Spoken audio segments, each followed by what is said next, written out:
Welcome my friend, and next we have a really interesting question to you my friend, that what is wrong in this my Toyota Corolla's engine, because this keeps now bad sound.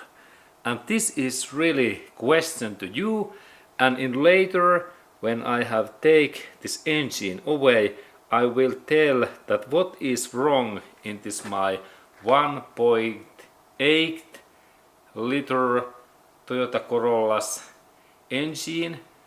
What year model is 2010, and there is mileage about 160,000 miles. And there is really this nice electric system. What name is this? Valve-matic.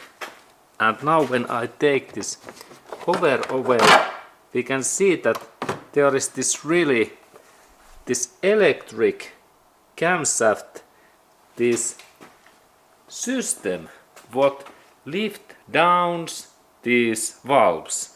And this is really electric, and this is like similar than in BMW gasoline engines system. And there is really electric motor what press these valves in more open in high revs. Okay, and next I start this my engine, that we can listen this issue.